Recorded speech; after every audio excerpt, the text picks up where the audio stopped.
Grit, a Detroit Lions podcast. Powered by the Monroe County Reporters. Here are your hosts, Jason Harwood and Jacob Litton. Welcome to Talking Grit. I am Jason Harwood. Over there is Jacob Litton. We're still recovering from Thanksgiving. I probably should have ate some more to drown some of my sorrows. Lions fall to the Packers 31-24. We're going to do something a little different just because Jacob and I could not get together over the holiday to do a proper biting recaps. And we figure most other podcasts have did that, and we're kind of behind the curve. So we're going to talk a little bit about the game, but we're also going to talk about the playoff race, our feelings on the Lions in general, and then also the Frank Ragnow situation, which I know we didn't do an emergency pod like everybody else because we were really busy, and it's kind of a good thing that we didn't because we would have just wasted our breath essentially. So we could talk about that whole situation in general. So Jacob, how was your Thanksgiving? So I work every year on Thanksgiving. That went pretty smooth. It was okay. Tried to watch as much of the game as I could. Had to listen to a lot of it on the radio on the drive home. But yeah, I ended up getting to watch the whole second half. Food was good. Dinner was good. Family was good. Football was not. Only got worse later. Continued to get worse the rest of the weekend. What a nightmare. What about you, though? How was your Thanksgiving? My Thanksgiving was good. Went to the game, which, as you can imagine, that part kind of sucked. We, at least the game itself. I mean, it was fun to watch the game and everything. It's sad that the most exciting thing that happened that day was Eminem showing up for a halftime show. Sarah was all on top of that, man. She knew. She told me ahead. She goes, "There's a trap door." She could find it with her binoculars. She knew that something was coming. And then right when they started doing the left, right, left, I was like, "Oh my God, that's Eminem's Till I Collapse."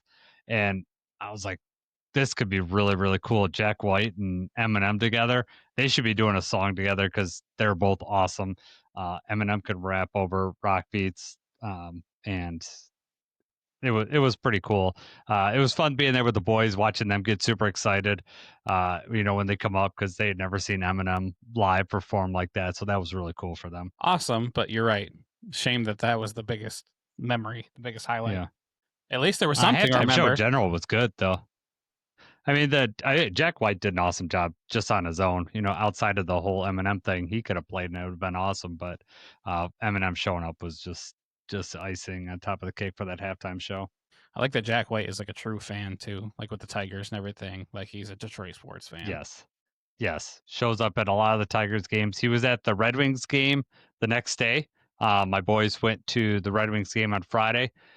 And they said Jack White was there, and I'm wondering if Jack White showed up for the Pistons game later on the night. We weren't at that game, so I don't know, but I had to work the next day. I had to work on Friday, but our father-in-law, who's dealing with some health issues right now, unfortunately, had tickets for the game, end up giving them to my wife and the boys, and so they ended up going, and they always buy an extra seat, so there was actually a fifth seat for me.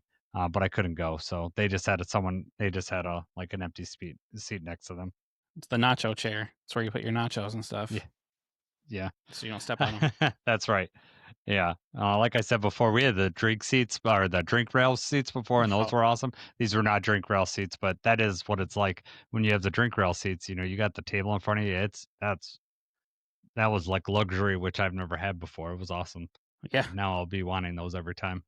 I had the opposite of luxury this time. So, usually like when you do the Pistons or the Red Wings, we go, like the club seats, all you can eat and everything like that. Yeah. My cousin got free tickets through work for the Toledo Walleye game, and they got 4 seats. Okay. So, him and his son, and they invited me and Milo. Well, Knox was very upset. So in my head, I'm like, I'm just going to do the same thing I did for the Pistons game recently, which was I'm just going to buy a ticket, the cheapest ticket in this place. I'll just buy a ticket for Knox just so we get him in the door. And then he can either sit on my lap or best case scenario, there might be an empty seat like in the row or somewhere. Like we can figure this out. There was no empty seats in the row, and Knox was not willing to sit on my lap or share seats or anything like that. So luckily for us, the section we were in had like a rail dividing like where the stairs go up and down. It was like a rail where you couldn't walk anymore. which had to be perfect. But then as it was, I ended up watching the game from the ground, kneeling up, trying to get up when the puck was coming down, getting back down. So that was not as fun. And the wall I lost. Yeah, so I'm sorry. just add that to the list that of sucks. things that went wrong this weekend. Yeah, if anyone like is around in the area, the Toledo area, I do and you've never been to a Walleye game, I do highly recommend it. It is maybe if you have a seat for all of your kids, maybe it's a better experience, Jacob. But it's always fun. I always have a good time there. They put on a good show. It's a really nice arena. And Absolutely. watching live hockey, there's really not much like that. It's a lot of fun. This was the turkey hat game, so they drop like 200 turkey hats. The hat's like shaped like the bottom half of a turkey that goes on your head. I don't know if you've seen those before, Okay. but they drop turkey hats from the rafters after the first period. So we did not get a turkey hat, but it was it's always cool to be when they do like those events like that. Yeah, that's cool. Just a quick reminder, you can follow us on YouTube, Spotify, Apple Podcasts. Follow us on Twitter at Talking Grit Pod. Just remember to like and subscribe. It gets our stuff out there. Got some comments last week on the 80s movies, Jacob. Mannequin was mentioned, a movie that have you ever seen Mannequin? I've heard of Mannequin, but I thought that was like one that sucked. I thought that was a horrible movie. I've not seen it, but I've heard that it's bad. Mannequin is like a movie that was on TV all the time when I was a kid. It's been a while since I've seen it. Is it bad because it's one that time did not hold up to? It's just an 80s movie. I don't know. You see it and there's a lot of nostalgia involved in that movie. It's not bad. I would say it's bad, but for you it would be bad. Yeah. For having no relation to the movie. So I think something I'm gonna do from now on, Jacob, is I've really kind of gotten into watching some more movies. I'm gonna drop movie quotes randomly in any episode. I want people to comment if they know what movie it's from. I'm not gonna tell you, but just I'm not gonna tell you what movie it's from or whatever. Just see if some of our listeners can catch on to the movie quotes because and you could do the same thing too, Jacob. This is good. Yeah, you haven't said something stupid in a really long time, so I know I can't wait to say it, and I can't wait for you to be like, "Well, that was a weird saying right there." Be like, "Well, that was a movie quote." So, all right. So let's move on to some of the transactions. Get everybody caught up to where we're at right now. Jacob, you want to start here for us? Yes, transactions since the last time we talked before the Packers game. So we activated defensive end Marcus Davenport, who ended up playing in 24 snaps in this game. We also activated offensive lineman Miles Frazier from the reserve PUP list. He didn't play in this game, but his clock was up. We had to make the decision to activate him or not. We did activate him. On the other hand, we did not activate defensive end Josh Pascal. I don't remember if we talked about that in the last episode or not. But we did not activate him, so now he is out for the season. Let's see. Other players of note. So we signed tight end Anthony Ferkser and wide receiver Tom Kennedy to the active roster from the practice squad. Ferkser played 15 snaps on offense. He got 12 on special teams. Kennedy actually ended up being a great blessing after the Amon-Ra injury. So Kennedy ended up playing 41 snaps on offense and made some clutch catches, and he got 8 snaps on special teams. So good call to have Tom Kennedy there. Yes, nice safety blanket to have in there. I think Jared Goff felt pretty comfortable with them being in the spot. And you're right, he made the catches he needed to make, and especially after Amon-Ra went out, it was vital to have him on the field. The weird thing that we did this week was we waived Craig Reynolds. I did not expect or see that coming. And then Craig decided, I'm sure we would have put him back on the practice squad especially after they announced today that they signed Jabari Small. But Craig Reynolds kind of, read the writing on the wall, kind of sees like his playing time is going to be limited and signed with New England's practice squad. So he's just trying to get, a chance. And, New England is also, leading their division. They're actually in the playoffs right now, so he might have an extended run with them. I don't blame Craig. I'm sad to see him go. Would rather he be, at least on our practice squad, but his time right now with the Lions is over. Yeah, that does suck, especially the timing of it and everything. But I don't know if that was a conversation that Craig had, if he told him up front, like, I'm not coming back, or if they were like, hey, if you clear waivers, we want you back in the practice squad, and Craig changed his mind. Who knows how that went behind closed doors, but, Craig can be effective when he gets a shot. I'm not going to say that he's going to be able to put up, Gibbs or Demo numbers, but he can be effective when he gets a shot. And I think, his playing time is also running out. Time is running out for him to be effective and get playing time. So felt like he needed to take a chance now. Yep. I don't blame him. I mean, I think Sailors might have passed him on the depth chart, it seems like. And Dave Montgomery and Gibbs are durable backs, so I think he was, he's hoping that he gets a shot at some point. We signed two players today. One player I just mentioned, Jabari Small, to the practice squad. We also signed another tight end, Giovanni Ricci. That is in response to it does not look good for Brock Wright. Based on what Dan Campbell said today, they're still waiting on some more imaging studies. It's something to do with his trachea. So he didn't exactly say what happened, but maybe it's I don't know if it's broke like Frank's was, a couple years, what is it, 5-6 years ago that Frank played with a broken throat, unbelievably. And so I'm not sure. We released Trey Flowers from the practice squad to make room for those guys. Obviously, the Frank Ragnow, they had a transaction for him putting him on the commissioner's list, and then everyone knows that what happened, that he's not going to be on the team. We're going to save our thoughts, extended thoughts for at the end of this. So, but first, I want to kind of get into our quick recap of the Lions Packers game, what we thought, what happened, and all this stuff. So let's get started with that, Jacob. How you want to start this? Let me just run down some of the top performers, just numbers wise and everything, and then we'll kind of go into where it all went wrong and Sure. just our quick thoughts. So, these are just some of the top performers that we have picked out. These are mostly the top rated people on Pro Football Focus as well. But wide receiver Jameson Williams got a 91.2 grade, 7 catches, 144 yards, and a touchdown. Definitely helped the offense move the ball when Amon-Ra went down. Showed that he can be an effective receiver when called upon. Quarterback Jared Goff got a grade of 81. He was 20 for 26, 256 yards, and 2 touchdowns. I will say that a lot of those 20 completions came out very shaky. He was not, very tight spirals. He also was getting hammered by the Packers defense most of the game. So shouts out to Goff for, keeping his composure and being able to move the ball decently well. Offensive lineman Penei Sewell got a grade of 75. Safety Brian Branch got a grade of 83 points. He led the team with 8 tackles. He had 2 pass breakups. He looked like the fire was back in this one. The only knock on him was just against that touchdown. And honestly, I think just when he turned his head, the ball was already out of his eyesight where he just couldn't see that the ball was already coming. That's the only explanation for what happened there, because he turned his head and didn't react to it. And that had to be because the ball was already just higher than what he was looking. But yeah, other than that, great game from Branch. Linebacker Derek Barnes got 3 pressures. He only had 1 tackle, graded out 73.8. And then defensive end Aiden Hutchinson got a grade of 69.9 on Pro Football Focus, which was not great. But he got 4 tackles and 3 pressures. So that's just a quick list of some of the guys who were top performers. But in the end, none of that mattered. We just were not able to get it done. Once again on Thanksgiving, once again to an NFC North opponent. Told you in the preview episode how much I hate that and how much worse it makes it, and they just keep doing it to us.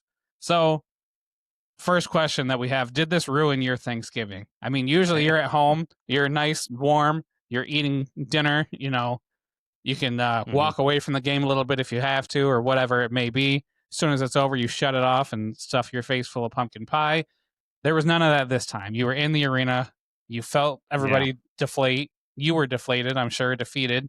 A terrible feeling. But anyway, just did it completely ruin Thanksgiving for you? What were your thoughts there? It did not ruin my Thanksgiving. Part of it was that I was at the game. It was like I was able to compartmentalize a little bit at the stadium and just kind of like, okay. It was a different feeling. I haven't been at the stadium in a long time since I was a kid. So I guess it was for me, it was a totally different feeling. So I didn't have like a normal Thanksgiving where I'm sitting with my family and we lose or whatever. I was at the stadium. So it was just, I had to compartmentalize it. What I did ruin my Thanksgiving was I didn't want to watch football for the rest of the day. And usually Thanksgiving, I want to watch football all day. And so I didn't watch anything the rest of the day. I just couldn't bring myself to watching any football the rest of the day. And even the next day, I had to work during some of the Eagles-Bears game, and I was loosely paying attention. But as soon as the Bears went up, I just like, this week is just getting worse and worse. So that I would say ruined my Thanksgiving, but it ruined my football watching up until today. Yeah, it was just the start of a very bad weekend. Yes. Any the team week that in we general needed to win did not win. Any game that we needed to come out in our favor, with the exception of maybe the Panthers beating the Rams, but I don't know how much that matters in the grand scheme of things. But Yeah. Yeah. How about you? Did it ruin your Thanksgiving? I mean, you get home from working, and so you probably see at what point do you get home? Like what, third quarter? so typically, what happens when the game starts a little bit earlier, I'll get home, or usually they start dinner right at 2:00, which is when we close. So I'm usually late to dinner. So I'll get in. Sometimes Okay. I'll grab some food, depending on where the game's at. Usually it's like halftime is over, or it's in the middle of halftime. This time I was able, like I said, I listened to the radio for the end of the first half, and then I was able to get there before the second half started. So Okay. I don't let it ruin my Thanksgiving anymore. I don't let it ruin my day anymore. Obviously, as Lions fans, it's ruined a lot of Thanksgivings and it's ruined a lot of days. But, let down, disappointed, sure. I did not watch as much. I watched some of the Cowboys and Chiefs. I did watch some of the Bengals and Ravens as well. I didn't watch any of the Bears and Eagles because I did not. I was following updates, and the Bears were ahead and playing from ahead. It's like, just this could not be any worse. Then they stop a tush push and get a fumble off of it, and then they've got a comfortable lead. I think that's when I texted you, or I tried to text you. I said, this is a nightmare. I don't know if it went through. No, you text Sometimes me. I got the nightmare one. yeah, sometimes they don't it go went through. I have to click Yeah. resend a couple times. But yeah, Okay. this is the worst. I know. Well, I mean, you couple that with the Pistons losing a couple times this week.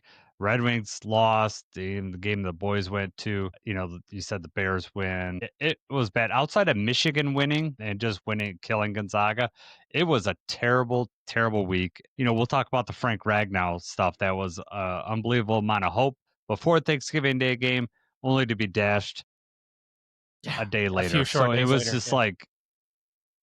Well, you didn't mention Ohio felt State. like For us as Michigan fans, there's a reason why I don't want to mention that. That sucked too. That was bad, and there was a controversial call, like we'll talk about in this Lions game, that should have went Michigan's way. I mean, it was pretty clear to me. I don't apparently, we don't need to look at replay anymore. I don't understand what the deal is. I'm going to ask you another simple question, Jacob. What did this game come down to for you? Like, why did the Packers win? Why did the Lions lose? If you could put what did it come down to? I didn't like that we were playing from behind, and we talked about that in our, keys to victory was don't do what we did, which is, we go down, they score, we give them the ball right back, then they come down, they drive, and then, quickly we're down 10-0. And I want to say, Goff did not have a completion in the first quarter, right? I don't have that in front of me right now, but I believe that was the case, is that he did not have a completion in the first quarter. Was the worst start. And then it was like, okay, here we go. We got punched in the mouth. How are we going to respond? And then we did end up responding. After the first quarter, I was really worried. I did not want this to be a blowout. It wasn't. We responded. We showed that we could hang with them. We did make some stops. We were driving the ball. I think, just in my opinion, what it comes down to is just the fourth downs, right? I mean, they kept going for it on fourth down. They kept scoring. We went for it on fourth down. It wasn't happening. J-Mo had a very, very costly drop, which sucks. Really sucks. Sucks for him. Sucks for the team that, you can't let that happen. It was a play that was there. Goff threw it a little bit behind him, but it's a catchable ball, especially for an NFL player. I mean, you got to know where you're at. You got to know the situation. He could have stopped running and kind of fell and just got it and gotten the first down and been done with it. But James was moving so fast, it's behind him. That was a big one. But, even that, he dropped the ball, then we stop him. We stop him, we get the ball back, and we still can't get down there and get a touchdown. We got to settle for a field goal. And then we get down there, we're about to stop him again. It's 4th and 3, and they're like, you know what, we're going to go for it. And we're in a pretty good situation if we stop them right there. And then we just couldn't do it. Another big pass on fourth down to Jordan Love off his back foot. Terrible. He's just lobbing it up in it. Yeah. Packers fans will tell you that skill. They will tell you that that's a skill he has. And so I will tell you that you're exactly right. It comes down to the fourth down play. They were 3 for 3. We were 0 for 2. They scored 2 touchdowns on fourth down plays, correct? Yes. I am almost positive of that. And then the last fourth down was to ice the game, right? We went 0 for 2, and one of those was the JMO drop, right? So to me, if we stop honestly, any one of those fourth downs, but especially the ones that they scored touchdowns and the JMO one's complete, like if that's a good pass, that's a touchdown. He's walking into the end zone. At the very least, at that, he should have caught, like as bad as that pass was, a little bit behind him, he should have at least got the first down. But if he throws them, if Jared Goff leads JMO, he probably walks into the end zone after he catches that. And that's a point swing. I mean, we win the game at that point. We win 31 and they have 24 instead of losing 31-24. To me, that's as simple as it comes down to. The fact that we're giving up huge plays on these fourth downs, explosives for touchdowns, I think we'll save the referee calls for a little bit later, but one of those touchdowns, could have been called in the Lions' favor, and the Lions would have had the ball in that case, which would have been a totally switch. I was shocked that LaFleur went for it on that fourth down to end the game. I was totally convinced that there was no way they were hiking that ball. I thought they were either trying to get us to draw offsides and then they were going to punt it. Because, like you said, if they don't get that, we are like midfield, only needing a touchdown, and we could do that. So I was shocked by that, but it's almost exactly what happened last year on Thursday, where we just, we went for it on fourth down to, a little different situation. I think the game was tied at that point, and we needed to get the first down to basically kick the game-winning field goal, if I remember that right. That was like the Thursday after Thanksgiving. I know that Dan Campbell went for it on fourth down. Jared Goff trips, hands it to Demo, get the first down. It's almost like LaFleur did exactly what he wanted. What he just played Dan Campbell's game, and usually he's not that aggressive in these situations, going for it on fourth down so much, and so maybe he learned that he needs to do that. So you're 100% right. It comes down to us not stopping them on fourth down, and us if we complete one and we stop them on one, I think the outcome of the game is different. Right. What did you think of the play call for? Well, two of them, but for us, the one where we're We almost ran at it midfield, twice. right? Well, so we ran it that whole drive. Like Gibbs ran the ball. Yeah. 2 rushes for Gibbs, then Goff completes it to Tom Kennedy for a first down, and then 4 straight rushes for Gibbs. And we had just ran it negative yards. And then on 4th and 3, we try to go up the middle again, and that was at the 47-yard line. I could tell you that the crowd's frustrated. I was actually frustrated with the double run because I could just see that it's not. You were not surprising the Packers in that situation. They could see that coming, and I don't know if we want to talk about it right now, but when you come down to it, like this season is, our record is not what I expected it to be, 7-5 at this point. And it's really honestly come down to like a very few amount of plays. Like if we convert some of these fourth downs, like I really feel that Amon-Ra catches that pass before halftime at the Chiefs and we go down and score like before half and instead of them scoring, that fourth down drop was a crucial play that flipped that game. Like same thing in this one. Like if JMO doesn't drop that ball and we score a touchdown, that flips it. Like there's like so many of these games are so tight, and I think that we've been able to take advantage of teams, converting on fourth down. I think teams are ready now, and they're prepared to go for it on fourth down because they know that we're going to. The whole mindset, it's not even just against the Lions. It's just the NFL in general has totally switched their mind. They're more open to go for it on fourth down. Teams are more prepared for that. We're not surprising teams. And the problem is that we're not executing on these fourth down plays. Whether it's a bad call, like I really believe that Dan Campbell run was a bad call, or guys just dropping the ball, flat out dropping the ball, or Jared Goff, not getting it to him. But more times than not, I will say that Jared Goff is making the right call, and these receivers are not catching the ball. Are they perfect? No, but they are catchable balls that that we expect Amon-Ra, all pro Amon-Ra to catch, or JMO if we want. We talked about how exciting he is, but that was a huge drop. He had a great game other than that drop.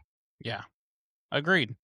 That also, so I want to talk about that one just because the back-to-back runs, and then right after that, the big momentum swing, because that was 17-14. Right after that's when they hit that 51-yard touchdown.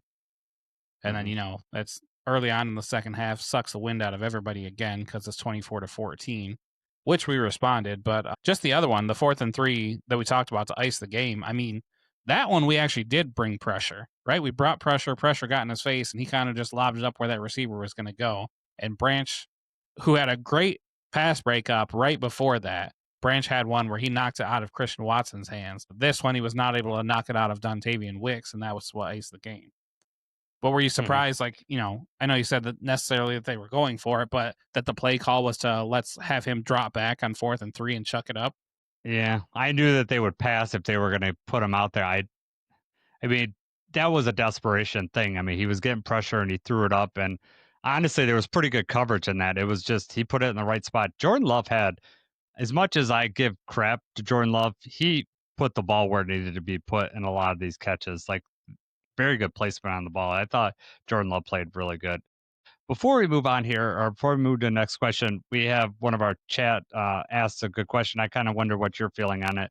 I'll put it right up here. So, M. Newmeyer, 5813 says, very frustrating game to watch. How much do you think having Amon-Ra go down affected it? So, in your opinion, Jacob, what do you think? Do you think that had a huge effect on the game, minor effect? What's your feeling? I think on paper, when you think about it, it would have a much greater effect than it did, but it didn't really end up affecting the game at all. I mean, the offense still moved the ball. We still went on touchdown drives. We still, had all the chances right there. J-Mo had a good game. They used Tesla, Tom Kennedy. Obviously, it would have been great to have Amon-Ra out there, but we weren't moving the ball when we had him out there either way. And I don't know if it was Jeremy Reisman or somebody had put a post out there, like maybe not having Amon-Ra out there made Jared Goff, go to his reads, go through his progressions a little bit quicker than just throwing it up where Amon-Ra would be, which is usually a good call. I mean, Amon-Ra comes down with most of them, but, we were able to move the ball. Yep. I was shocked how well we were able, after he went down, I was shocked how well we were able to move the ball because I was like, oh my God, now we're going to be in trouble. But we mentioned earlier, Tom Kennedy came up huge with some big catches. And J-Mo, we finally gave the ball to J-Mo. I will say that Jared Goff, I know he was getting sacked and getting some pressure, but there seemed to be some time where he had like longer to throw the ball. And he was waiting it out, either moving through the pocket or moving through. And then I know J-Mo hit on a couple of those crossers that went across, got some huge yards. He was, 7 receptions for 144 yards, had TD. Other than that drop, he was just so good and such a weapon. So I really, honestly, it's hard to say for sure, but I mean, ultimately, like I think it came down to those 4th down calls and our defense giving up huge plays on 4th down. I think that that's ultimately what it came down to. And, Packers will say that Love made the throws when he needed to make it. And I can sort of agree with him on that. But I also think that it seems like the second week in a row, we're giving up huge explosives on critical downs. And well, I have some questions about Shep and stuff for you in a little bit, so we'll get to. I don't want to do that right now, but before I want to ask you about the refs call in this game. The false start was, if it wasn't against the Lions, it was hilariously bad. I mean, if I just saw this against another team, I'd have been like, these stupid Packers, they get all these calls. But we were screaming around us going, what are they possibly huddling for? It was the clearest false start I've ever seen in my life. Yes. That actually was one that I got to listen to on the radio. So I didn't get to see it live, like right when it happened. I had to, look up later to see, but, terrible to be given the timeout that late anyway. But then for them to be like, oh no, they heard, they asked him after in the pool report. It's like, no, he heard like timeout and he was just, however they worded it is that we heard like the vocal timeout before the signal came. No, you didn't. There's no way you heard that in that field. And then, Packers fans are like, well, his, his play calling sheet is kind of like covering his mouth. Would it be covering your mouth if you're yelling timeout down the field of the ref? No. Yeah. You're not trying to hide that you're yelling timeout. No, you hadn't done it yet. You were walking down there, like thinking about as time goes down. I don't think they were going to run a play, right? I think they were going to talk about it, or they were going to see if we would jump or whatever they would do. Because he was not in a hustle to get down there until that false start happened. That's when he took like an extra 2 or 3 steps and is yelling timeout and trying to, it makes it 10 times worse when they ask him about it in that conference and his dumbass wink and everything. Like, of course you got away with one. Everybody knows you got away with one. Mm-hmm. And I cannot I've seen that on delay of games before where it's been close like that, and they Well, they will had give a that. couple of In those fact, too. right. In fact, if I were making if I were doing rule changes, I would say for delay of game, you always get the option just to throw this, like, did he say it in time or whatever? I would just say you could always, for any delay of game, you give the coach an option to use a timeout instead of doing that. But then I'd also call delay a game really tight. Like as soon as they hit 0, I would do that. So I would have some rule changes. But this false start, this is like I never see this. I never seen that. I've never seen someone false start and then them call a timeout, say they called a timeout beforehand. That's impossible. And that was a 4-point play. That was a 4-point play because they would have definitely kicked a field goal after that, and said they get the touchdown. It was really maddening, and I was so upset that that happened. And I think the touchdown the touchdown catch was before that, right? Like the controversial touchdown catch. The controversial one was before that. Yeah. So but in the stadium, they didn't show as many reviews. But I don't know if it was at what point I looked at my phone and I could see, Twitter was going, yeah, he's bobbled that ball. Because in the stadium, I was like, oh, he caught the ball with, when he first touches the ball, the first foot's down. Because the replay they show in the stadium is like the back half where the second foot's down and the third foot goes out of bounds. Right. But at no point were we looking at the catch, like, was he bobbling the ball? But you saw that. That could have went the Lions' way too, and it didn't. So that The was thing about incredibly frustrating. the false start timeout thing too, though, is like the too many players on the field. Like that, we had that penalty. They get a little bit closer, then we still stop him. He scrambles. We still end up stopping him, and then for that to happen, just keep kicking us when we're down. Yep. Terrible. So you've had time to look at execution it now, things. Right. So the touchdown pass to Wicks, the one that was really controversial. After you got home and got to see the replays and everything, did you think that was the right call, that it was a touchdown? It's so close. I don't know. If it's a Lions player, I would say it's a catch. If it's a Packers, it's not a catch.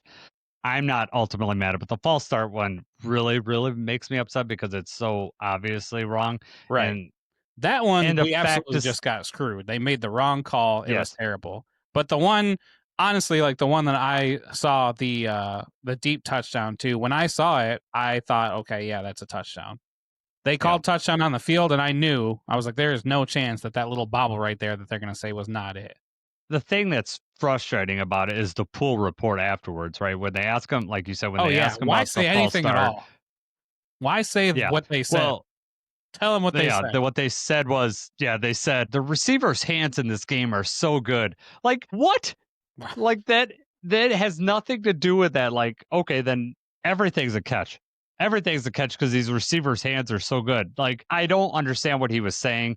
And I imagine that in the Ohio State Michigan game, they could have said the same thing when the guy's bobbling it. And, when Jeremiah what's his Smith face is bobbling it out of as he's trying to get through the end zone, he loses control. Yeah, he bobbles it, steps out of bounds, but doesn't have control. That was a fumble, should have been there. And that's, exactly what I imagine them saying was, oh, the receiver's hands are so good that, he had control of that. No, it was incredibly frustrating. And why even have a pool report afterwards if you're going to say stupid stuff like that? Right. It just was very condescending. Never stupid. Seen that.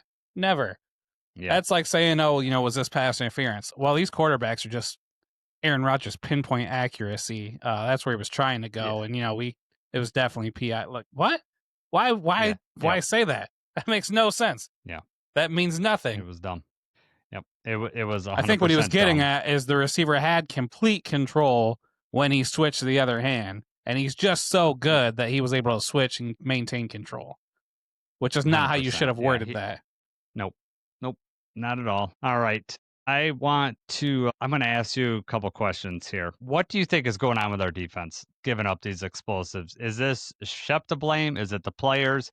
Is it scheme? Where do you feel like this issue that seems like it's recently come up, where do you lay the blame at? I feel like some of it is the play calling in the sense that, it's hard to say because it's the play calling when we don't get pressure, but when the pressure finds home, then it's not necessarily the play calling, it's the execution. So I guess while I'm saying that, maybe just in all fairness, it's just the players not executing, right? Like if it's designed that we're only going to be rushing 3, then you're counting on somebody getting home or at least making enough pressure, making them get rid of the ball quick enough to give our defensive backs time to get in position and hold position long enough. It's not happening. When they rush 3 people and the quarterback's got 5 seconds to throw, it's impossible to hold an NFL receiver in man coverage that long. When a play breaks down or, when they shift one way or another, if your back's the quarterback too, it's impossible to hold somebody that long. So I hate when we rush 3. But then there were times like this one that we said the 4th down where we brought the pressure. Love had to, from his back foot, throw it up. Brian Branch was right there. He just didn't get it. So, I mean, in that sense, that was, kind of just a good play by the other team. I can't put my finger on exactly what's going on, but I do think it's an execution thing. I think it's more, I'm going to go the opposite. I'm going to say that most of it's scheme. And I think coupled with the fact that we haven't got any turnovers, we're giving this quarterback too much time. We need to switch things up. We need to create pressure, however that is. I don't care. That's sending extra people. And, we're already giving up explosives. In my mind, we're already giving up explosives by not getting home, right? So, if you're worried that you're going to give up explosives because you're sending too much and you have no one in the secondary, I'd rather give it up that way, where you have the chance of creating a turnover situation where quarterback's getting rid of it. Most quarterbacks are kind of like Jared Goff in the sense that if you rattle them early, then it affects them later in the game, and they think the pressure is there when it's not. And I think that these quarterbacks, especially the last 2 weeks, have gotten so comfortable back there throwing so long that they feel like they could wait it up and throw it out. We're not getting sacks. And I know everyone wants to blame, Aiden Hutchinson needs to do more. They're sending so much attention over there. It is on someone else to get pressure. And a lot of times that off end, we're putting a big guy down there, not getting pressure on the other end because that's a design thing. That's a scheme thing. We want to lock down that edge, right? And then stop the quarterback from running out. We've been very good at keeping the quarterback in the pocket. But now we're seeing the other end of it. If we do that and we don't overrush, then they kill us through the air. So you have to pick your poison at some point. The last 2 weeks we've absolutely gotten destroyed through the air on critical downs. And so to me, I'd rather, you live by the sword, you die by the sword, just get some pressure in there, blitz them. You don't have to do it every down, but just enough that you could fake it and they got to honor it. And then maybe, instead of holding on to it, they feel the pressure before it's actually there and they start dumping it off earlier. We're a very good tackling team. We will get guys if they can pass it ahead. The problem is that I think Amik has not played that great lately, to be honest with you. He's getting burned but part of it is that you have to hold coverage. So it's not all his fault, but he's not making plays in the back end. None of our corners are making interceptions. We're not getting turnovers, but that's mostly because they have to hold these quarterbacks or these receivers for 4 seconds plus, and that's just not a good way of doing it. So to me, I'd rather mix it up, send, do a cover 0 sometimes and just send everyone like Minnesota does. You're already getting burned on these plays. You've shown it the last 2 weeks. At this point in the season, we are, do or die, and we have to take some chances to be able to get in this. So that's where I live on it. The way that we've done, we were doing well earlier, and I don't know what the difference is. I don't know if teams have caught up with us. See what Shep's doing. Maybe Shep needs to change things up. They've got a better read on us, but we are not getting pressure in an adequate amount of time. And I'm not saying that every play needs to be like that, but we have to rattle the quarterback for them to make a mistake. It's the difference between having Micah and Rashawn Gary, or just having another effective edge rusher too. I mean, really, that's what people were hammering about before the season. The thing is, we are putting the big guys on the outside, which I don't like. And I've said before, I don't understand why we're doing that.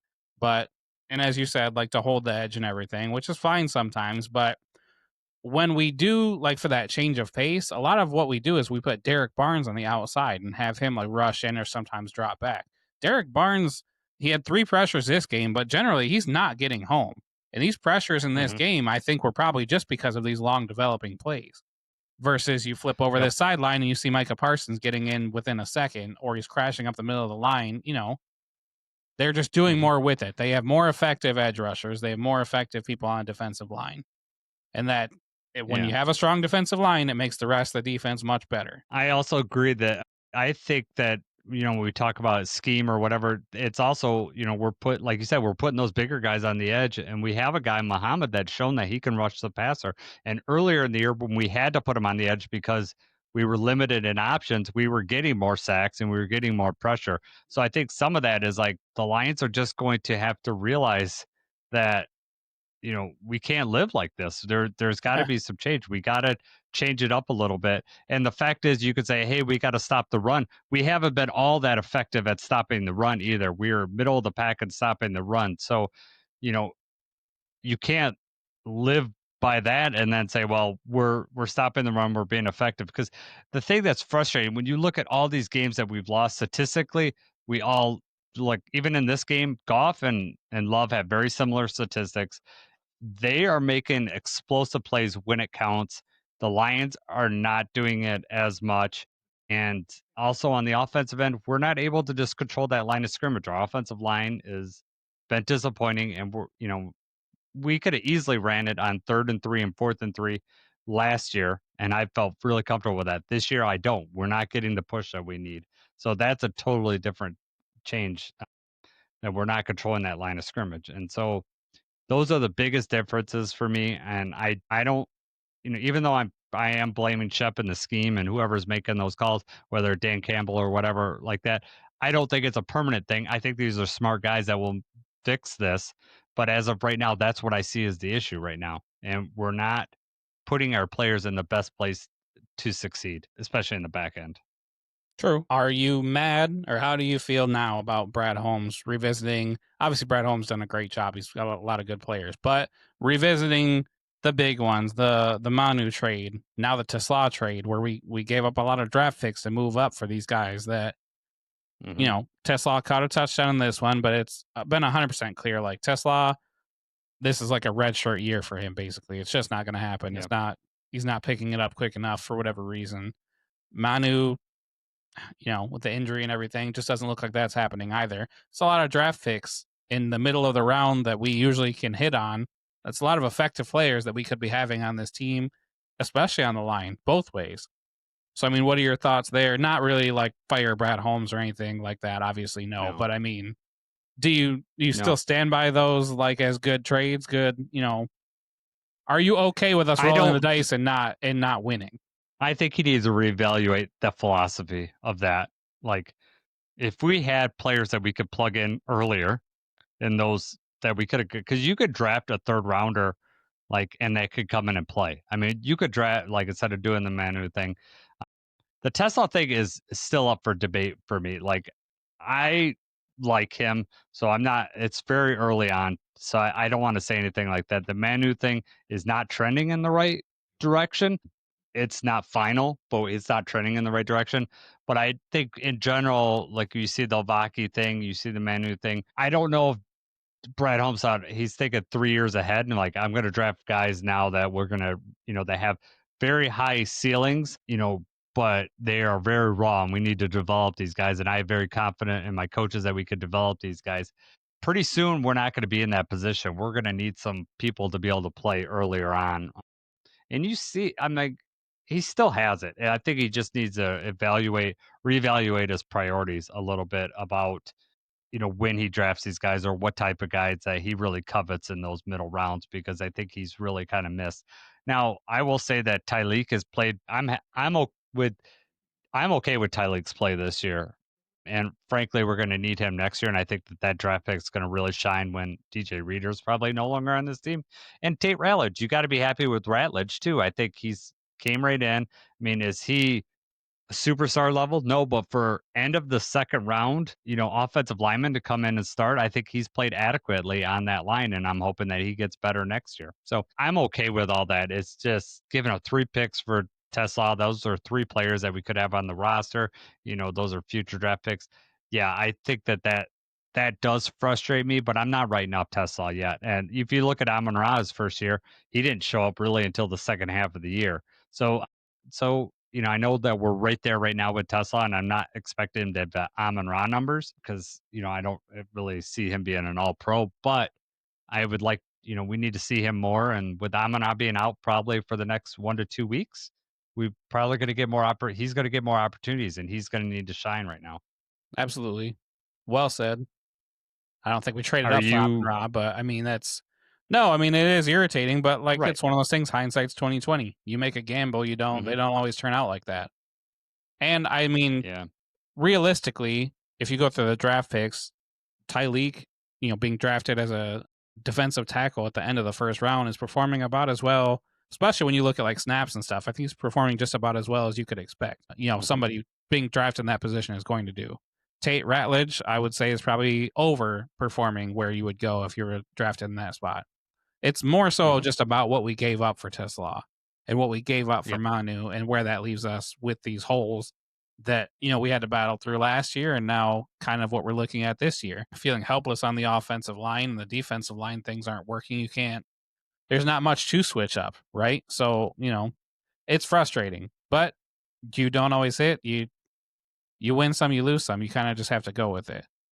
I understand people being frustrated with Brad Holmes. I don't understand people saying fire Brad Holmes. I had somebody say if we end up missing the playoffs, we should start having a talk about possibly moving on from Dan Campbell. It's like that. Yeah. When did you become a Lions fan? There's no way that you were here. No. There's no chance that you've been a long time if you're already talking about getting rid of him. See, this is what I said. This season has come down to so many few plays that if those plays happen, our record's totally different. The conversation is totally different. And who's to say that those plays don't switch next year? And I think that they totally, could, and they'll go in the Lions' favor. You'll get the call when you need to get the call. We have been, I think, more than the last couple of years, been on the wrong end of a lot of these referee calls. Some weird stuff. So in no way would I write off Dan Campbell. Would I write off Brad Holmes? I think, what you're seeing now and what I expected to see, especially if we didn't make the playoffs, or the people, they're going to say, oh, I saw this coming a while ago, or you're going to start questioning everything Brad Holmes. And then the people that, that were, that are easily swayed will see these stupid statistics that are put out or whatever, or cherry pick these things and say, well, the Terrion pick or whatever. Terrion's played well. I mean, he's played better since he's come back. He's actually I'm okay with it. Now, Quinion Mitchell, you're always going to be compared to him, but I think Terrion's played well. I'm okay with that. The Ennis Rakestraw thing, he's been out. So there's some knocks on the injuries and stuff like that. But when you start comparing them to what everybody else has drafted, every GM misses. They do. And if you expect perfection, every hire that the Lions have from here on out is going to be a disappointment for you because there's going to be some misses. There's going to be some evaluations. But to take this team from where they were 4 years ago to where they are now, I get it. You're disappointed with the way the season goes, the way the season has happened. I am too. I am really disappointed, but I don't go into a blame space. I tend to look at positive, what we can move on for. This is not, the players still want to play here. This player, we're going to still be able to get people. If anything, it's going to be eye-opening for the team, and we will, if things don't work out the way that we want them to this year, they will come back strong. This is not the end of the road. I don't have that feeling at all. If anything, it just lets you know how hard it is to stay up at the top. Right. And we're not the only, this year has really been any given Sunday, right? Teams are battling each other, they're beating each other. There's not 2 or 3 teams you're like, oh, it's going to be one of these couple guys. It really feels like a year where anybody that's going to make it to the playoffs has a shot. And here we are, 7-5, not quite as well as we are, but 12-5 is still on the table. I mean, that's realistic that we could still do that. And, you flip, the only team that comes to mind right now is the Commanders, just because of how they're doing, and they're on TV right now playing the Broncos. But you think about how the Commanders fans feel and how that team feels to pick up the pieces that they picked up and put all the money and everything that they put into, expecting that they were going to take a leap from last year and that they're going to be performing well. And now they're all the way at the bottom, right? I mean, they're about eliminated already. So it could be much worse than it is right now. We are still a good team, just don't look like a great or elite team this year. All it takes is a chance, though. All it takes is for us to be in the playoffs, and that's still within reach, and we still could make damage when we're there. Right, exactly. That I haven't written off this season yet. Has it gone the way I wanted it to? No. But if we go 4-1, we ended the season 4-1, we make it into playoffs. I'm feeling pretty good, right? But we've been on this streak of win one, lose one, win one, lose one. We obviously can't continue that. I don't have the same confidence going in and week out that I had earlier in the year, where we are going to right the ship, and my confidence is wavering, but my fandom is not. I love this team. I still think that we could win every game. I know we have the talent to win every game. It's whether we're going to go out and execute and have a good game plan going out. But this does not affect how I see next year. It really doesn't. I really expect us to come in, and even though the media might write us off, I don't really. I think that if anything, we're going to come back hungrier next year. So I'm okay with that. We got the Cowboys coming up. They've been on a streak lately. When you talk about people like thoughts changing real fast. The Eagles, they beat us, right? They're on the top of the world, and now they've went and lost 2 games. And the Cowboys, have beat the Eagles and the Chiefs, and all of a sudden, you know, they're the next coming in the NFC. Things could change real fast, and we thought the Bears were going to lose, and if they would have lost on Friday, everyone would have been like, "Oh, the Bears, who we thought they were." That just didn't happen. It's really weird, but the Bears they play the Packers twice coming up. They got to end the season with us. Their fortunes could go down really quick, and they're our best chance, in my opinion, for us to be able to jump them for Yeah, playoff spot. I still have no faith in the Bears. I Yep. mean, shouts out to them that they've made it this far, and now they're going to be the 1 seed entering week 14. But Yeah. The Eagles had And I think a lot of Lions fans' anxiety comes from that too. That we lost Ben Johnson to the Bears, and all of a sudden they're the number 1 seed. It's like, was Ben Johnson really the mastermind on all that? He's whatever reason he's got them to win down there so far, but no reason does I think like us losing him have is emptied us out. I know the Morton thing maybe not has worked out, but our offense this year, it's been us not getting on the same page altogether. Like either our offense is on point, like we're offense was good enough in the Packers game to win. The defense dropped the ball, in my opinion, on those 4th downs. Like it just hasn't lined up. And I wouldn't put it all on Ben Johnson. I wouldn't put it all on losing AG. It's just that things just have not worked out our way. Yeah, I still don't think that the coordinators had anything to do with it. Yep. So Lions chances right now are 30 to 40%, depending on what metric you look at for us to make the playoffs. It's still in our control. I think if we go undefeated, we're definitely in. If we go 4-1, I think our percentages are like in the 90%, as long as we beat the Bears, as part of that 4-1. Going 3-2, there's still a decent chance of us making the playoffs. So, but we would need some help from some other teams. So the season's not over. We still can get in, and I still feel like if we get in the dance, we could, we could win. I think we have the players to do that, and I don't think anybody wants play to really see well us in prime time. when we make the playoffs. I don't think anybody wants to see us. Like whoever, No. whatever the seeding works out, they're going to be kind of irritated that they got the draw of us. Yes, I agree. The only thing is that, like, getting in a wild card, we won't have Ford Field. Most likely won't have any Ford Field advantage. But I think that, the Lions have shown they've been able to go on the road and win, and they like playing in that environment. So I'm not overly worried about that. Just personally, I'd like to go to a playoff game. So, I'll be disappointed about that, but it'll be all right. Save me a little bit of money, I guess. I personally think the NFC North is like going to be really hard to get to. It's going to take everything to go right. Us losing twice to the Packers really kind of ruined those chances in my opinion. But I just want to get in the dance. What about you? Do you think NFC North is out of the question? I still don't think it's out of the question. Obviously, it's a long shot. I think the odds are whatever, like 8 to 10% or whatever. Like the Packers, they play the Bears twice. They play the Broncos, Ravens, Vikings. I mean, up until I'll say the week before, the Packers versus the Vikings, the Packers handled them pretty easily. But up until that point, the Packers were struggling with everybody, right?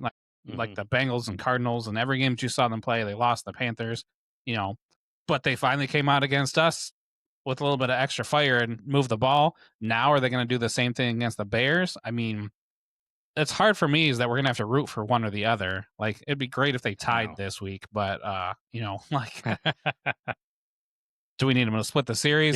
Yeah. It's going to depend on how the other games go.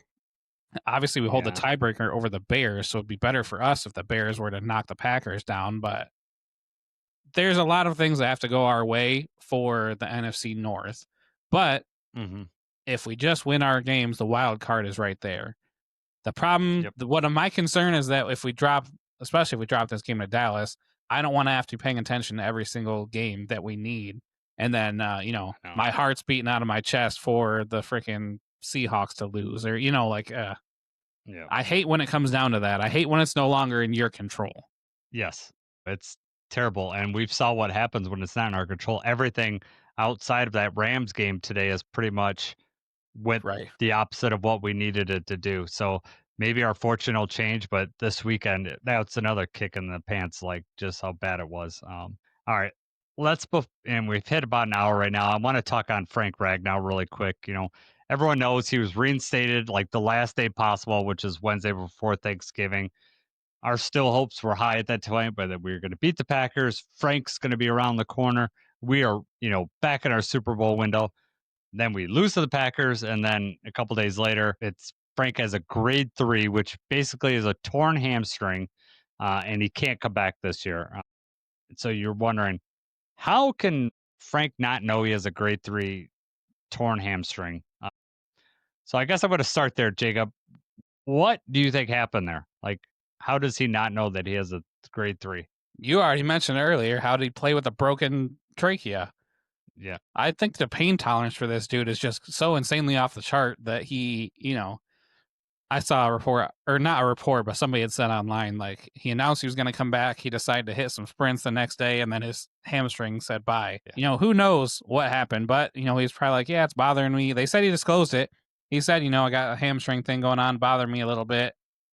I want to say that he was like, nothing, I can't play through, or whatever he had said. And then they're like, no, this thing's torn, man. Like, just wild timeline. To be so happy, on Wednesday, obviously it was like, no, he can't suit up on Thanksgiving, but you know what? That'd be cool if he could. Wednesday, they reinstate him right before the deadline, which nobody even reported about the deadline or about the possibility because this was not on anybody's radar.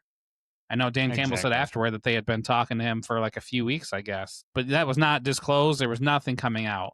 And I was like, thank God Frank is back, immediate boost to the line, immediate boost to the offense. Instantly can slide Graham back over, and Awashika doesn't have to start. When Graham is healthy, you're thinking of the possibilities. Like, oh my God, we're going to be running the ball a little bit more effectively. Like things, this could be what our offense needs. Then the Packers game happens. You're like, man, I'm just about as low as I possibly could get right now. And then they're like, actually, Frank is not going to play. His hamstring is torn. Could take months to heal. And then to make it worse is that they're like, well, and Dan Campbell said we never discussed the possibility of next year. So they had only talked about coming back for the run this year. Like he was going to give it one more run. So all around terrible situation. I wish they would have done this physical and stuff in private so that they didn't even announce this to us and give us this hope. Yeah, I know. So I think it was so last minute and they had to activate it. Like Frank decided. My feeling is that it came last minute, and some people are like blaming the Lions, like this is a terrible look. I mean, I think that Frank probably, like you said, disclosed that, hey, my hamstring's not 100%. It may take me a couple weeks to get back or whatever. I think Frank's probably been training, and and maybe he started to ramp things up a couple weeks ago just to kind of be ready for this moment, and probably tore it somewhere along the way. Probably, did something, probably tried to go back to his old weights and just wasn't ready for it. Something happened. And yeah, he just like kind of knew like, oh, it's just a little bit sore. I'll be able to play through it. And then like his pain tolerance is like through the roof. That no, you're walking around on a torn hamstring. You need to rest it all. So that I was crushed when that came through, and it was just like, oh my God, like things are good, and we're gonna get Frank back. We're gonna be able to run. He's gonna shore up so many holes in this offensive line, and maybe he's not Frank at 2 weeks in, but by the end of the season, where we really need him in the playoffs, we're going to be getting, 80% of Frank back, and 80% of Frank is way better than, 80% of Graham or whatever we have right now because he's injured all the time. So yeah, it was heartbreaking, and it was just another terrible, terrible week, news in this week of sports. But let me ask you this. I know that you just mentioned that Dan Campbell said they hadn't discussed 2026. I mean, this obviously puts the thought in your head that 2026 is an option. Before Wednesday, when this was announced, I would, Frank was retired. He's out of my head. I didn't think there was going to be any possibility of him coming back. Do you feel like, hey, 2026 is on the table for Frank now? I would think now, since this little thing, it's on the table. It's on the table Yeah. until it's not. I mean, he's still only 29 years old. He was playing at a very high level, last year before. So, I mean, I don't know. I guess it's still on the table. Maybe that's just me hoping that it's still on the table because that would solve a lot of No. issues. But I feel like if he's willing to come back now, to me that tells me that the fire's still there and he wants to play. right, Maybe if Taylor retires, that's probably his best bud. It seems like they are. That maybe that changes things a little bit. That he doesn't want to do it because I'm not saying Taylor's going to retire, but it definitely seems like it's more of a possibility that he could. well, Taylor's That constantly maybe battling Frank. shoulder injuries, so Right. Maybe Taylor, he just had off-season surgery, so maybe he'll be able to have time to heal up in the off-season. He'll feel better coming in. And maybe with Frank, they're going to say, Frank sees how much we need him. I mean, I know that he's, talks to Decker, he talks to those guys, and maybe he just said, the fire's there. I need to come back. So yes, a lot of it's hope probably on my end that yes, it means that he could come back. But to me, if you're willing to come back now to do that training, then I think in that next year's definitely on the table. Um, Hopefully this injury doesn't set him, you know, so far back that it either kills that desire or, the injury lingers until next year. But, he's still had plenty of time for the offseason for that to heal. I mean, this could take months to heal, but hopefully, by time training camp rolls around, if he decides he wants to come back, then we could get him on the scene. Because you're right, that would solve like some major issues. right, man, it was too good to be true. Right, you get Mahogany back, then all of a sudden you got Frank, Mahogany, you got Ratledge, a non-rookie Ratledge, you got Panay, and then hopefully Decker on the other side. I mean, we're back in It's business, a pretty good and line. the Still got right, Gibbs and we're Demo. yeah, you're still, yeah, you're able to get back and have that engine. You have not heard Dan Campbell says it's the engine that runs our team. Like that was constantly said this past, previous years. Like that is the engine that makes our team run. You don't hear it that much. I mean, I heard, and you saw it what happens in the Ravens game when we could fire off the ball, create these holes. We were dominating the running game in that one. We've had other dominating running game performances by Gibbs, but I almost put that on Gibbs more than Gibbs, and then the receivers holding blocks in the secondary Right, because Gibbs fired at that hole. I mean, I'm not saying that the offensive line didn't do blocks; they did their job, but a lot of that I put more on Gibbs. When Monty starts running like crazy, then I really feel like the offensive line is really able to do his job. Monty can fit through holes when they're created, and his vision I think is a little bit better than Gibbs as far as that. So when Monty starts going, then I know our offensive line is really really cooking. The whole situation was not ideal. I don't think it. I don't blame Frank Ragnow at all. I don't blame the Lions at all. It's just the timeline of it all just sucked. right. No, I don't put But any blame. Just crappy yeah, situation. yep, yeah. It's the social media landscape. Is it something that you've blocked out now because it's a pretty crappy place to be in for a Lions fan right now, the whole social media landscape? So the Lions social media thing does not bother me at all because people get on there and say whatever. They've always said whatever. The same people that are praising after the win are the people, quick after a loss, and the other teams obviously after a loss. But I've been trying to avoid social media because the Michigan Ohio State thing, because Ohio State okay. fans are insufferable on there. I try not to get bothered by stuff on social media, but and that's actually like anytime Michigan has lost to Ohio State, I have to stay off of like Facebook and stuff like that. I will not be getting any arguments or seeing, which they won. Let them have their moment. They won. They waited a while. Yeah. It's, They it's did. fine. I just am not going to be reading their posts making fun of us. Yeah, I know. I just Lion. It's hard. I've avoided it. Responded to a couple people here and there that I think have ridiculous takes or whatever. But it's a hard. It's hard because I'm already down, and then I don't like seeing just a lot of negativity. I don't like living in that world. I don't want to be all positive. I like to be real, but and trying to live in the moment.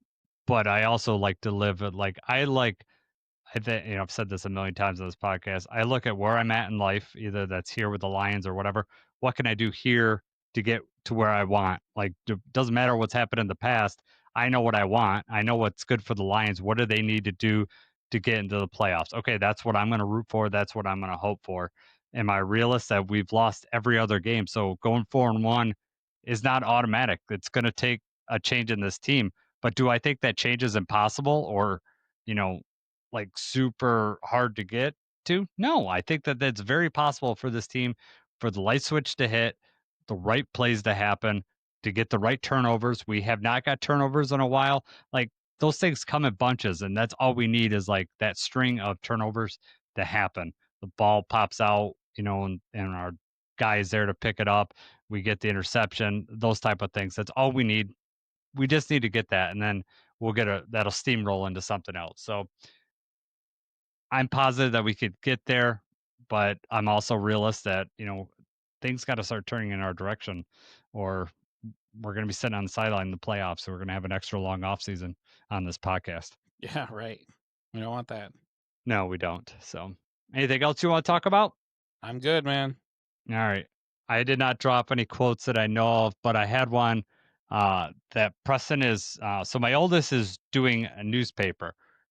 They're doing a newspaper and an article. They just started this newspaper club, and I think it's going to lead in him to do newspaper in high school. So his buddy got the sports section. Preston ended up getting movie reviews, which is something he really likes. So I'm happy for him. But he watched a movie today, and the movie in there says, I wanted to slip this in, but there wasn't anything I could. You said stupid that I could slip this in, but I wanted to slip this in. You said on a throne of lies. That's what. Oh. That's so I know what you know. So if you know what movie that's from, and you know what he's writing an article on, then comment below because that's a awesome movie. And so it was fun working with him on that too, because like we were trying to structure an article. Like he was gonna just like his first idea was to just summarize the movie, and I'm like, you can't do a book report on a movie. Who's gonna read that? Like all your friends have seen this movie.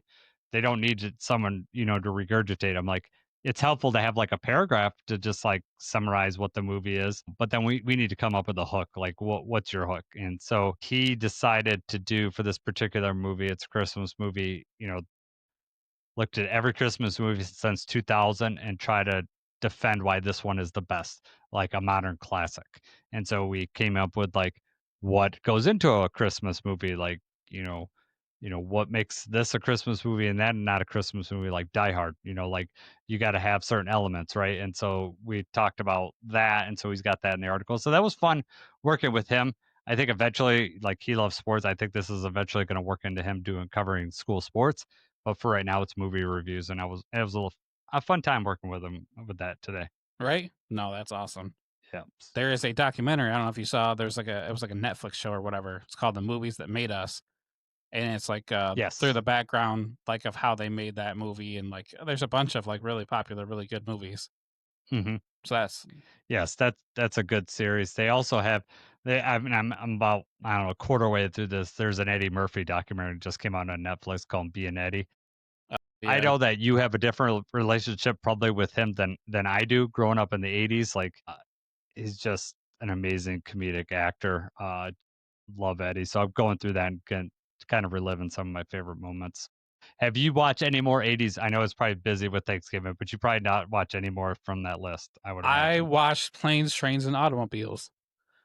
Did you now? So I was going to mention it earlier, but I was like, well, he might ask at the end of the episode, and then we'll talk about it later for the people that want to log off. But I watched Planes, Trains, and Automobiles. I actually watched that. Okay. Man, was that Friday night, Thursday night on Thanksgiving?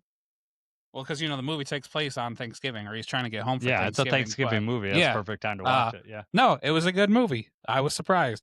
I won't, some of the funny things that happened, it was like not really, it didn't land very well with me, but I thought the movie was pretty good. When the rental car is missing and he drives back and he starts like just cussing that woman out of nowhere. He's like, the effing car in the effing spot. That was funny. That was unexpected. And especially as someone that works retail, I could see from her perspective, the people that just come up and start going off on you when you've nothing to do with it. Yeah. No, so that was good. And the way she responds at the end with like, boy, he's like, boy, what? She's like, you're effed. Yeah, right. I remember seeing that way too young. Like when I was a kid, like I should not have been seeing that scene because it kind of comes out of nowhere. Like the rest of the movie, right. I mean, there might be some minor swearing, but Yeah. like that scene is just like, wow. It comes out of nowhere, but man, I'm glad that's the really kids funny. paying attention. Yeah. When the car's on fire, that was also funny. Like the car sets on fire, they still have to drive it. I like when they're, it's early on, they're laying in bed together and he's like, it's like, where's your hand? Between two pillows. Yeah. Those aren't pillows. Right. Those are like, that's a line that I would say with my friends all the time. Just like, where's your other hand? Between two pillows. And then they get up and they're like, Bears. Yeah, the Bears. They got a hell of a team this year. Hell of a team. Yeah, that movie, there's so many great things. Like one of my favorite lines, and it's sports related in there too, is when they're in the car and Steve Martin is telling John Candy all the annoying things or whatever he's saying, and John Candy's like, well, you do annoying things too, and he's like what? He goes, you fidget with your balls a lot. Yeah. he's like, what do you mean? He's like, you do more ball handling in in a half an hour than Blair Bird does all night. And then he's like, you know what I'd want? He goes, another set of balls and another hand or something. Oh God, that's right. No, it's just so funny. I love John Candy. Like, there's so many good '80s movies with John Candy that are just hilarious. Have you ever watched the show Family Guy? Was that ever a thing that you watched through? Or so it was. I funny haven't watched like recently. I haven't watched too recent either, but I used to watch like every week, every episode. And so this one, John Candy has a speech, and he was like, you know what? I like me. It's like my wife likes me, and like his speech, like he starts making it. I was like, oh my God, now I get it because I recognized it from Family Guy right away. But it's just one of those things. Like when I saw it in Family Guy, I hadn't seen the movie, so I had no idea what it was from. I figured, they make references and stuff, but I had no idea. But then I'm sitting there watching the speech in Planes, Trains, and Automobiles. I'm like, oh my God, it's like word for word the same thing. So that was funny too. It's hilarious. I've had that experience too, where like you knew like that saying from something, I don't, from whatever you see. It's like it'd be like for a kid hearing a cover band sing a song and thinking that they sing it, and then you realize it like, no, that's a Red Hot Chili Pepper song or whatever. You don't know where that originally came from. And then you put two and two together, like, oh, that isn't their song. I've had that situation. I've actually had it. Things that I say all the time that Sarah will, Sarah will think it's just something I made up, but then, we'll watch a movie and she's like, oh, that's why you say that? And like, that happens like all the time. I'm like, yes, I'm not really that funny or original. I just copy everything. Just full of movie quotes and Yeah. So, that's awesome. I'm glad you like Planes, Trains, and Automobiles. I think it's hilarious. And it also is, just the whole awkward situation between them, the whole movie is just, just so funny to me. And then it has a very nice ending at the, very nice thing. So I don't know. Apparently there's like a 3-hour cut somewhere, like a director's cut that was out there. And there's like whole plot lines that are cut out of there. And one of them is that Steve Martin's wife thinks that Dell is actually a girl and that he's been cheating on her the whole movie. So like you kind of get it if you watch the movie, like what does this have to do with you being in Wichita? Like all those kind of like things, you could see it from the angle that she thinks that Steve Martin's cheating on her. But so I like it. How long is that movie? Is it an hour and a half or is it longer? It's about an hour and a half, I think. It wasn't too long. Yeah, so like it moves really fast, and I think that's great for the movie. It just like we talked about last time, 80s movies just move super, super fast. All right. It's another one though that I was thinking of, like, this doesn't work now. Like how Home Alone, you're like, oh well, I don't think that would really work necessarily now. It's another one where it's like, you know what? There's way too many. Maybe not like the actual thing of being stuck could happen and everything, but like where like his wallet burns, like he doesn't have access to like a phone. There's like the night where it's like, okay, you know, like you said, his wife doesn't even know where he's at. He doesn't even barely know where he's at and everything. It's like, well, that doesn't really land as much. I also thought it was funny that so like really early on in the movie, Kevin Bacon is in the movie and is like trying to fight him for the taxi or whatever. I then thought that Kevin Bacon was going to be like a central villain or something was going to be happening with him in the movie. No, he's just there to steal the cab.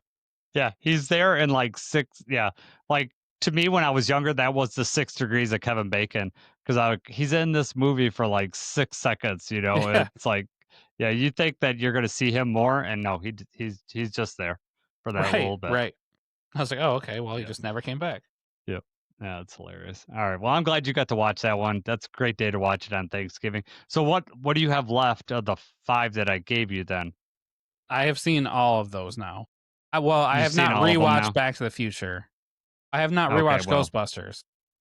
Okay. All right. I went to rewatch Ghostbusters. When's the last time you watched Ghostbusters all the way through? Maybe two Halloweens ago, 2 or 3 Halloweens ago.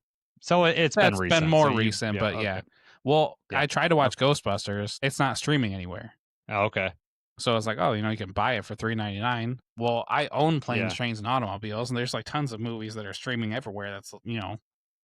Yeah. So that's why I skipped that one. Now, have your kids seen Ghostbusters? No. I wanted to get them. So before we even started doing this, I wanted to get them to see it this year. And I recognized that it wasn't streaming like before, you know.